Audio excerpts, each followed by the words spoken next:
Thank you. Thank you. Bless you.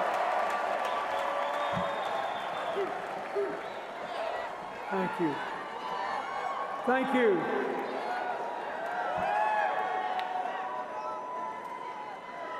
In the spring of 1971, I met a girl.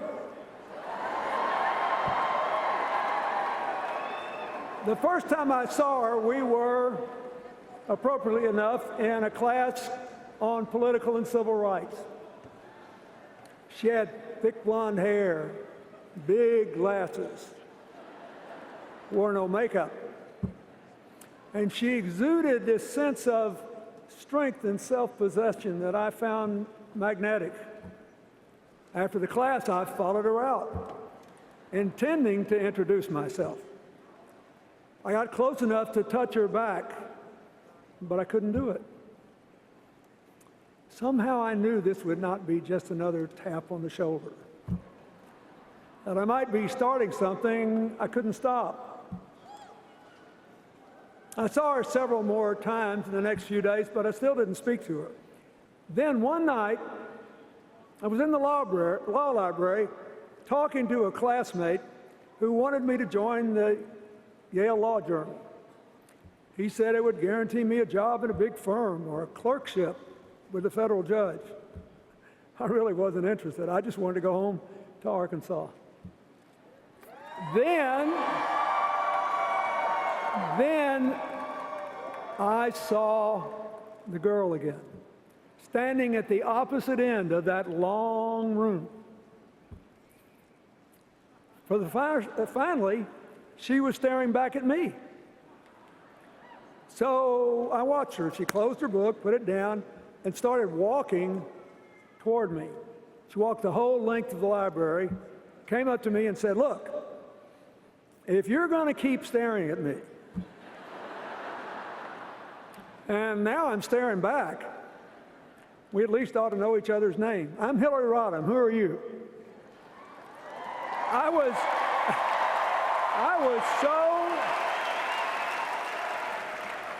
was so impressed and surprised that, whether you believe it or not, momentarily I was speechless. Finally, I sort of blurted out my name, and we exchanged a few words, and then she went away. Well, I didn't join the law review, but I did leave that library with a whole new goal in mind. A couple days later, I saw her again. I remember she was wearing a long, white, flowery skirt. And I went up to her, and she said she was going to register for classes for the next term. I said I'd go too. And we stood in line and talked. You had to do that to register back then. And I thought I was doing pretty well, till we got to the front of the line, and the registrar looked up and said, "Bill, what are you doing here? You registered this morning." I turned red, and she laughed, that big laugh of hers. And I thought, well, heck, since my cover's been blown, I just went ahead and asked her to take a walk down to the art museum. We've been walking and talking and laughing together ever since. And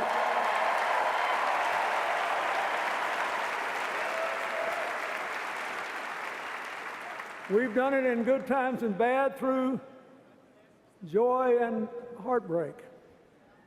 We cried together this morning on the news that our good friend, and a lot of your good friend, Mark Weiner, passed away early this morning.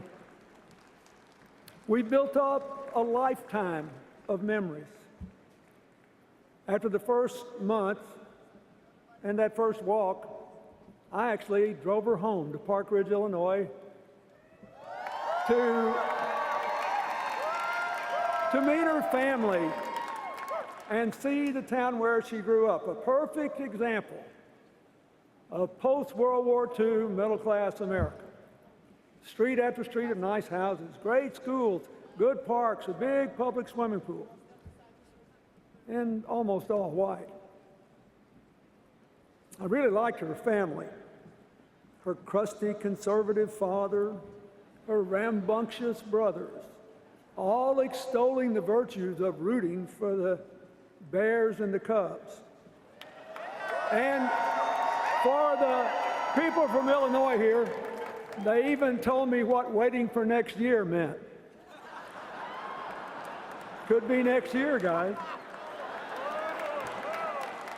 Now, her mother was different. She was more liberal than the boys. And she had a childhood that made mine look like a piece of cake. She was easy to underestimate with her soft manner, and she reminded me all over again of the truth of that old saying, you should never judge a book by its covers. Knowing her was one of the greatest gifts Hillary ever gave me.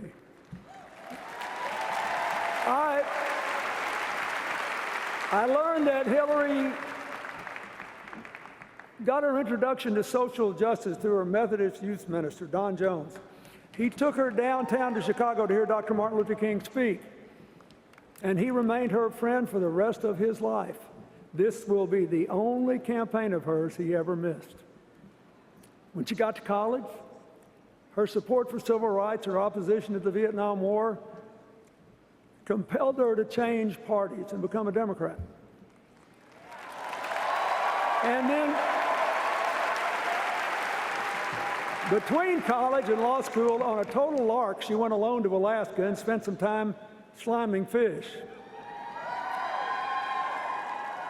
More to the point, by the time I met her, she had already been involved in the law school's legal services project, and she'd been influenced by Marian Wright Edelman.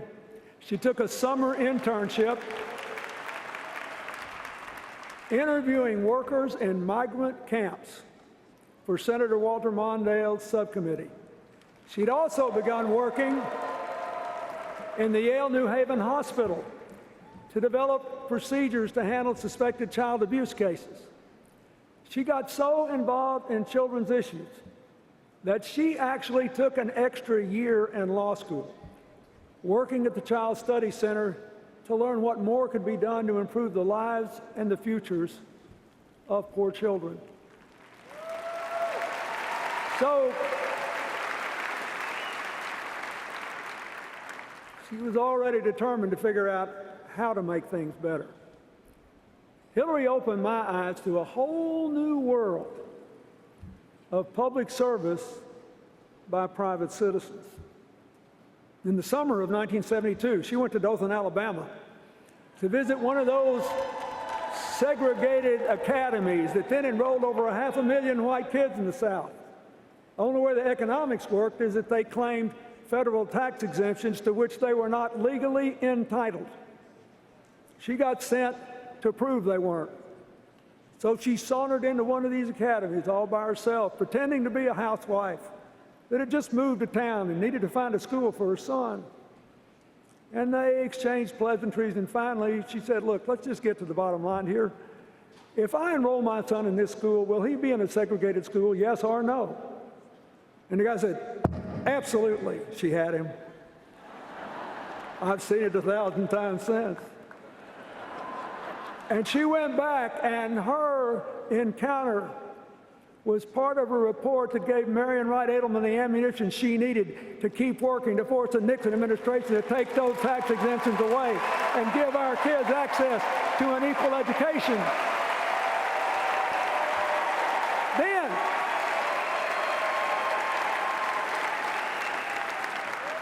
Then she went down to South Texas, where she met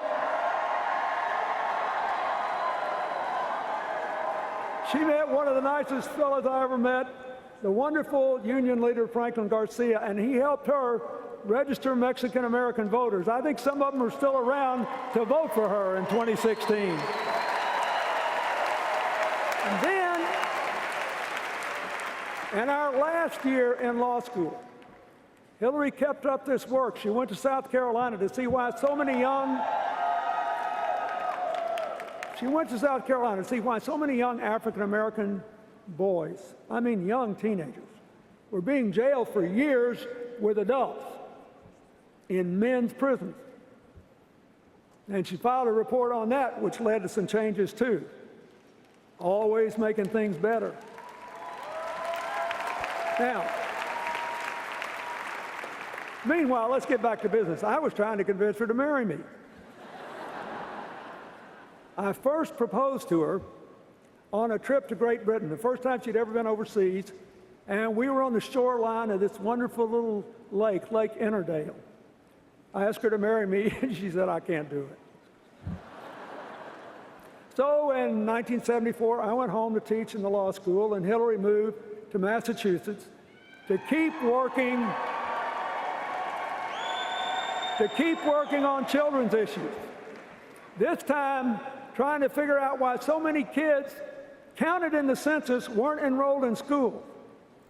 She found one of them sitting alone on her porch in a wheelchair. Once more, she filed a report about these kids, and that helped influence ultimately the Congress to adopt the proposition that children with disabilities, physical or otherwise, should have equal access to public education.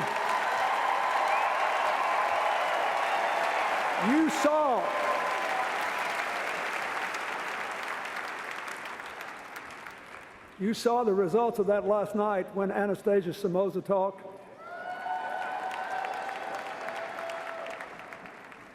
She never made fun of people with disabilities. She tried to empower them based on their abilities.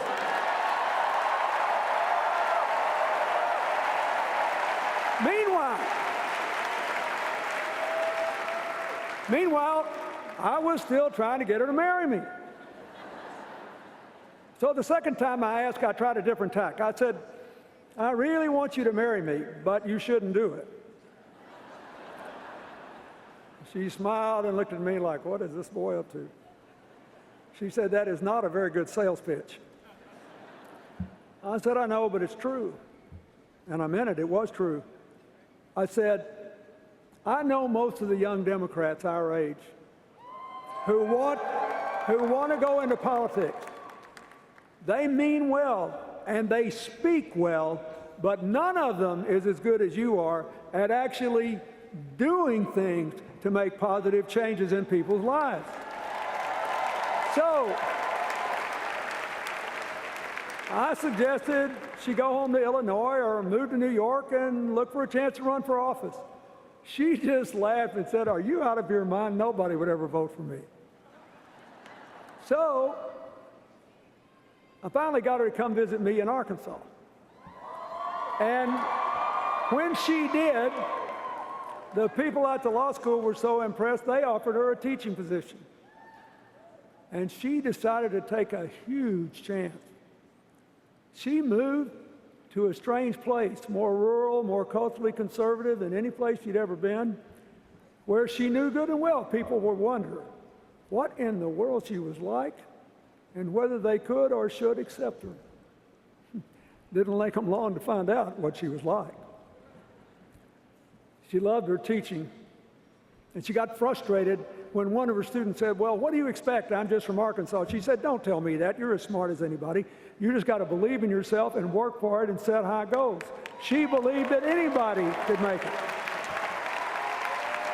She also started the first legal aid clinic in Northwest Arkansas, providing legal aid services to poor people who couldn't pay for them.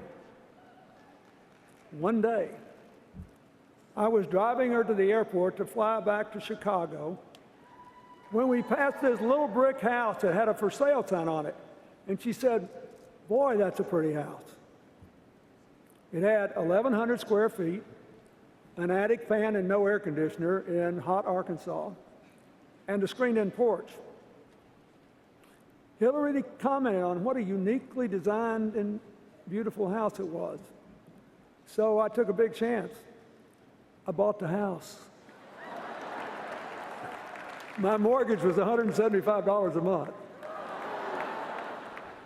When she came back, I picked her up and I said, you remember that house you liked? She said, yeah. I said, while you were gone, I bought it. You have to marry me now. The third time was the charm. We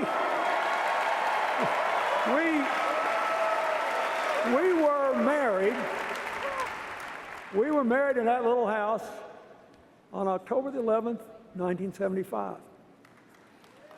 I married my best friend. I was still in awe after more than 4 years of being around her at how smart and strong and loving and caring she was.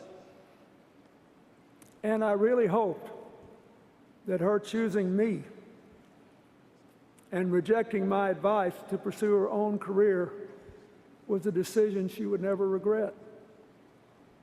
A little over a year later, we moved to Little Rock when I became Attorney General, and she joined the oldest law firm west of the Mississippi. Soon after, she started a group called the Arkansas Advocates for Families and Children. It's a group, as you can hear, is still active today. In 1979, just after I became governor, I asked Hillary to chair a rural health committee to help expand health care to isolated farm and mountain areas. They recommended to do that partly by deploying trained nurse practitioners in places with no doctors to provide primary care they were trained to provide. It was a big deal then, highly controversial and very important. And I got the feeling that what she did for the rest of her life, she was doing there. She just went out and figured out what needed to be done and what made the most sense and what would help the most people. And then if it was controversial, she just tried to persuade people it was the right thing to do. It wasn't the only big thing that happened that spring. My first year as governor, we found out we were going to be parents. And time passed. On February 27th, 1980, 15 minutes after I got home from the National Governors Conference in Washington, Hillary's water broke, and off we went to the hospital. Chelsea was born just before midnight. And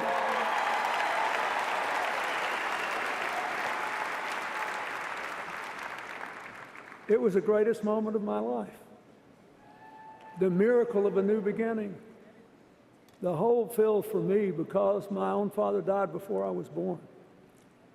And the absolute conviction that my daughter had the best mother in the whole world.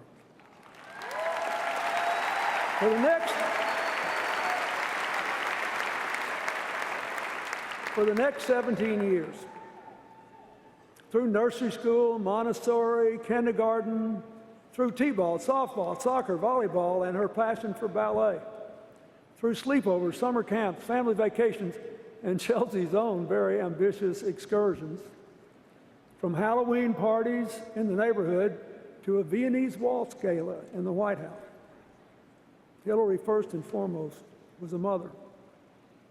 She became, as she often said, our family's designated worrier, born with an extra responsibility gene.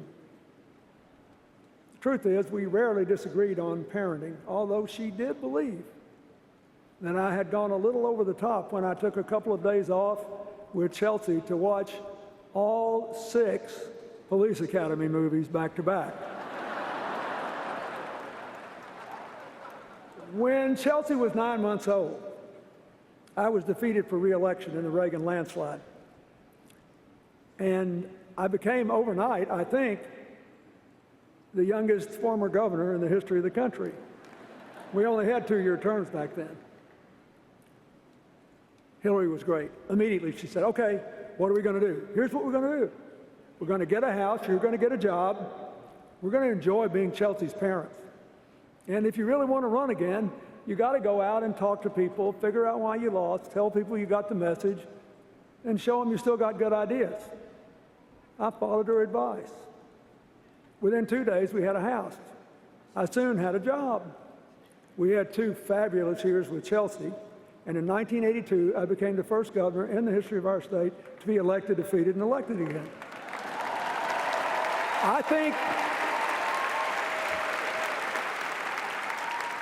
My experience is it's a pretty good thing to follow her advice. The rest of the decade sort of flew by as our lives settled into a rhythm of family and work and friends. In 1983, Hillary chaired a committee to recommend new education standards for us as a part of, or in the response to a court order to equalize school funding, and a report by a national expert that said our woefully underfunded schools were the worst in America. Typical Hillary, she held listening tours in all 75 counties with our committee. She came up with really ambitious recommendations. For example, that we be the first school in America, first state in America to require elementary counselors in every school because so many kids were having trouble at home and they needed it. So I called the legislature into session hoping to pass the standards, pass the pay raise for teachers, and raise the sales tax to pay for it all. I knew it would be hard to pass, but it got easier after Hillary testified before the Education Committee, and the chairman, a plain-spoken farmer, said, "Looks to me like we elected the wrong Clinton." Well, by the time I ran for president 9 years later, the same expert who said that we had the worst schools in America said that our state was one of the 2 most improved states in America. And that's because of those standards that Hillary developed. Now, 2 years later, Hillary told me about a preschool program developed in Israel called HIPPY, Home Instruction Program for Preschool Youngsters. The idea was to teach low-income parents, even those that couldn't read, to be their children's first teachers. She said she thought it would work in Arkansas. I said, "That's great. What are we going to do about it?" She said, "Oh, I already did. I called the woman who started the program in Israel. She'll be here in about 10 days and help us get started." Next thing you know, I'm being dragged around to all these little preschool graduations. But keep in mind, this was before any state even had universal kindergarten. And I'm being dragged to preschool graduations, watching these poor parents with tears in their eyes because they never thought they'd be able to help their kids learn. Now, 20 years of research has shown how well this program works to improve readiness for school and academic achievement. There are a lot of young adults in America who have no idea Hillary had anything to do with it, who are enjoying better lives because they were in that program. She did all this while being a full-time worker, a mother, and enjoying our life. Why? Well, she's insatiably curious, she's a natural leader, she's a good organizer, and she's the best darn change maker I ever met in my entire life. So, look, this is a really important point. This is a really important point for you to take out of this convention. If you believe in making change from the bottom up, if you believe the measure of change is how many people's lives are better, you know it's hard and some people think it's boring. Speeches like this are fun. Actually doing the work is hard. So people say, well, we need to change. She's been around a long time. She sure has. And she's sure been worth every single year she's put into making people's lives better. I can tell you this.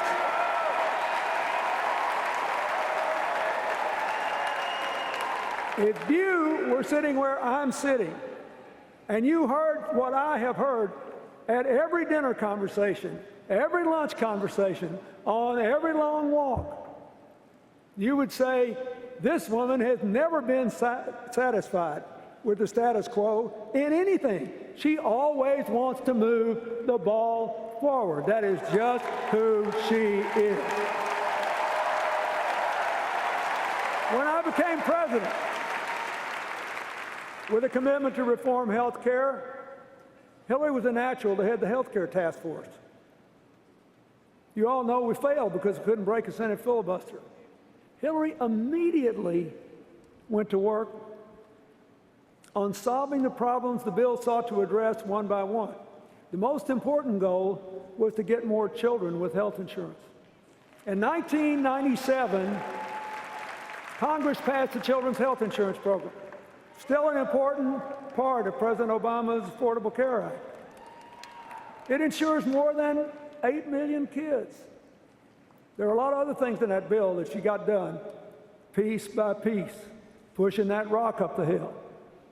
In 1997, she also teamed with the House Minority Leader, Tom DeLay, who maybe disliked me more than any of Newt Gingrich's crowd.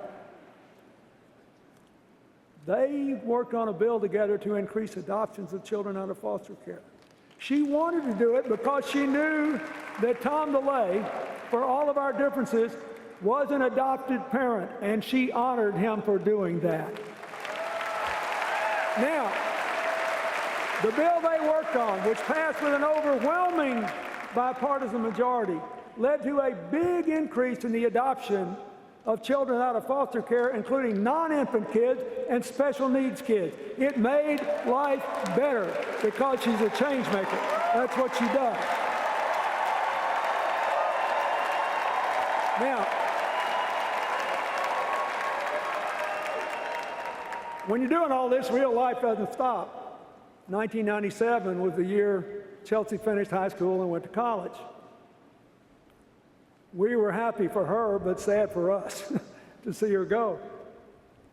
I'll never forget moving her into her dorm room at Stanford. It would have been a great little reality flick. There I was in a trance, just staring out the window, trying not to cry. And there was Hillary on her hands and knees, desperately looking for one more drawer to put that liner paper in. Finally, Chelsea took charge and told us ever so gently that it was time for us to go. So we closed a big chapter in the most important work of our lives. As you'll see Thursday night when Chelsea speaks, Hillary's done a pretty fine job of being a mother. And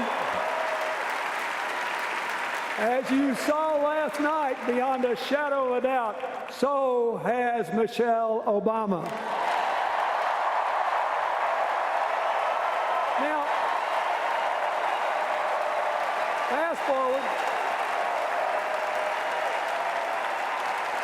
In 1999, Congressman Charlie Rangel and other New York Democrats urged Hillary to run for the seat of retiring Senator Pat Moynihan. We'd always intended to go to New York after I left office and commute to Arkansas, but this had never occurred to either one of us. Hillary had never run for office before, but she decided to give it a try. She began her campaign the way she always does new things, by listening and learning. And after a tough battle, New York elected her to the seat once held by another outsider, Robert Kennedy. And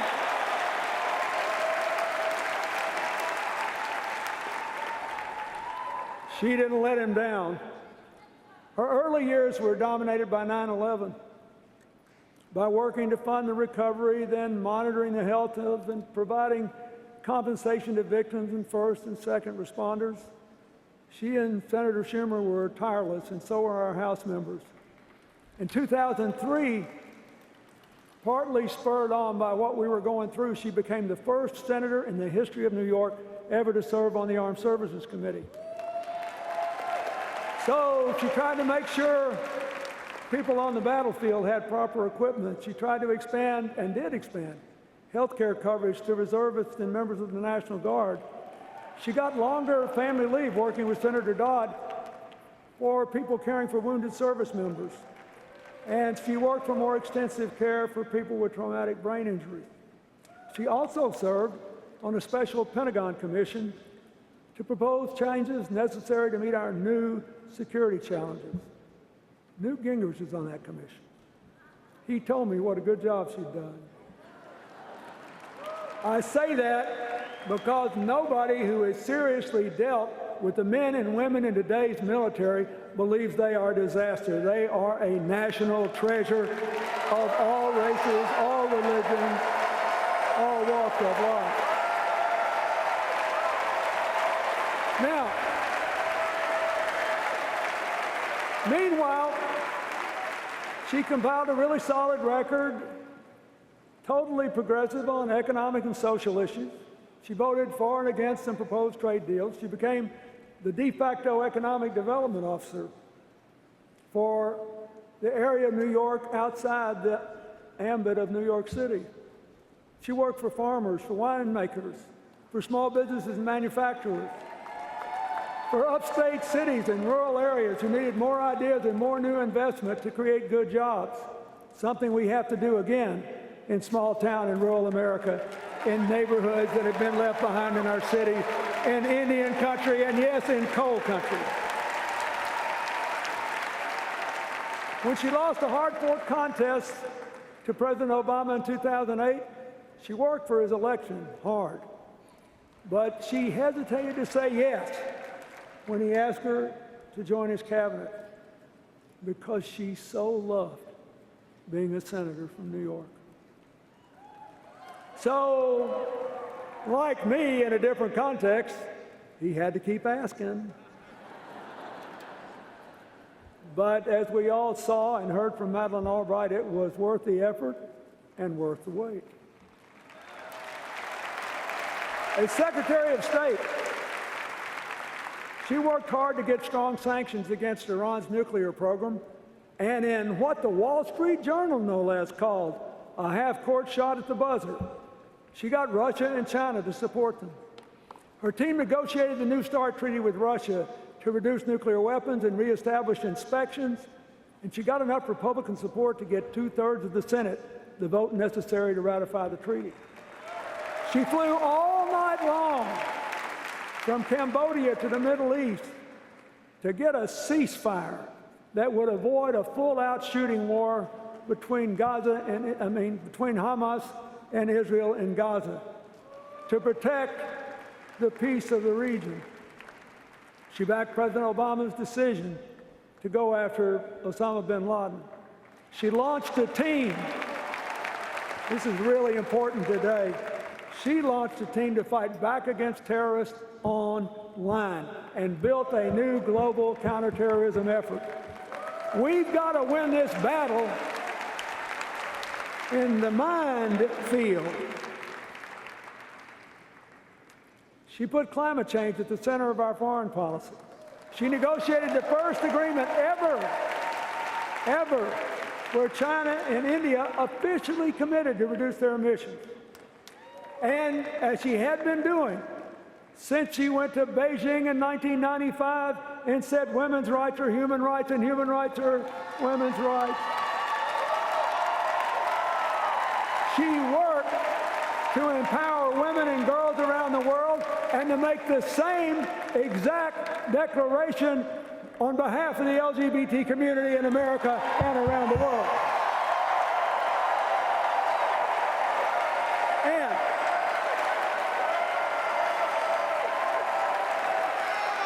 And nobody ever talks about this much. Nobody ever talks about this much, but it's important to me. She tripled the number of people with AIDS in poor countries whose lives are being saved with your tax dollars, most of them in Africa, going from 1.7 million lives to 5.1 million lives, and it didn't cost you any more money. She just bought available, FDA-approved generic drugs, something we need to do for the American people more. Now, you don't know any of these people. You don't know any of those 3.4 million people, but I'll guarantee you they know you. They know you because they see you as thinking their lives matter. They know you. And that's one reason the approval of the United States was 20 points higher when she left the Secretary of State's office than when she took it. Now, how does this square? How does this square with the things that you heard at the Republican convention? What's the difference in what I told you and what they said? How do you square it? You can't. One is real, the other is made up.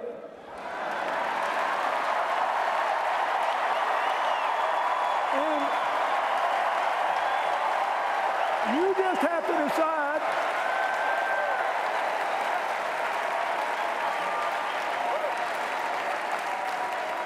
You just have to decide which is which, my fellow Americans. The real one had done more positive change-making before she was 30 than many public officials do in a lifetime in office. The real one, if you saw her friend Betsy Eveling vote for Illinois today, has friends from childhood through Arkansas, where she has not lived in more than 20 years, who have gone all across America at their own expense to fight for the person they know. The real one has earned the loyalty, the respect, and the fervent support of people who have worked with her in every stage of her life, including leaders around the world who know her to be able, straightforward, and completely trustworthy. The real one calls you when you're sick, when your kid's in trouble, or when there's a death in the family.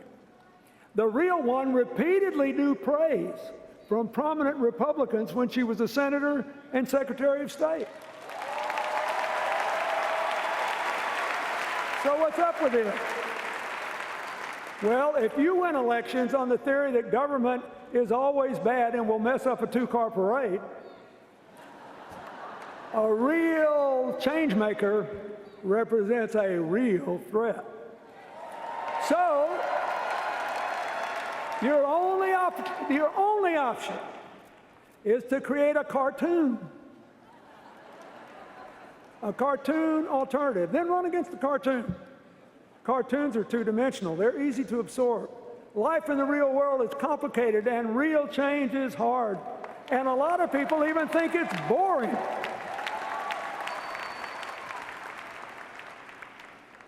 Good for you, because earlier today, you nominated the real one.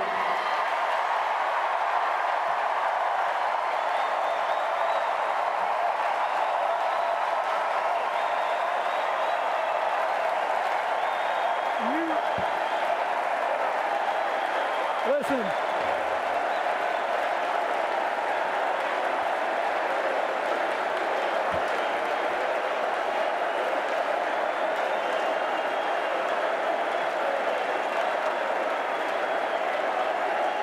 We got to get back on schedule. You guys calm down.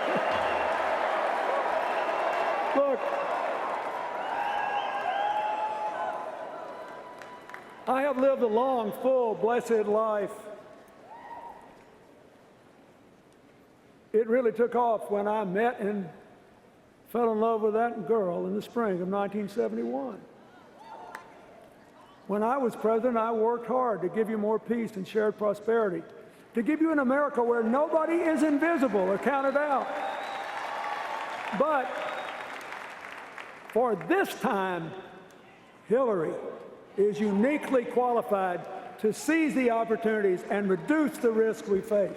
And she is still the best darn change maker I have ever known.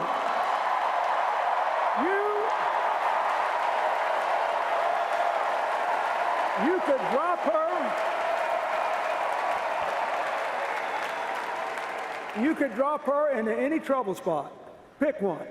Come back in a month, and somehow, some way, she will have made it better. That is just who she is. There are clear, achievable, affordable responses to our challenges. But we won't get to them if America makes the wrong choice in this election. That's why you should elect her. And you should elect her because she'll never quit when the going gets tough.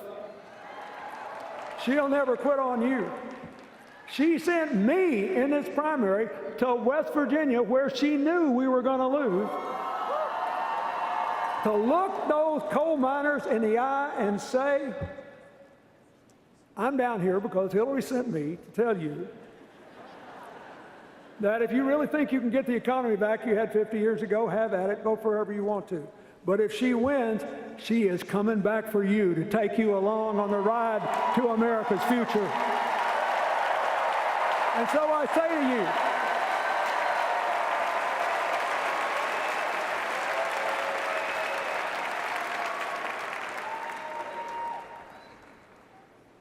if you love this country, you're working hard, you're paying taxes, and you're obeying the law, and you'd like to become a citizen, you should choose immigration reform over somebody that wants to send you back.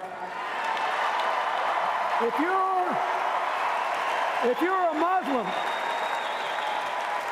a Muslim and you love America and freedom and you hate terror, stay here and help us win and make the future together. We want you.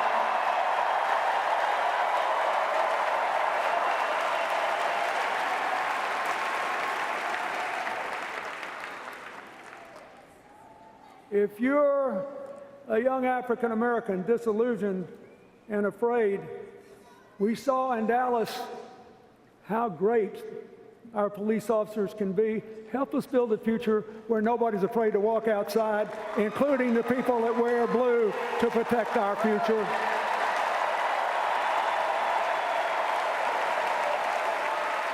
Hillary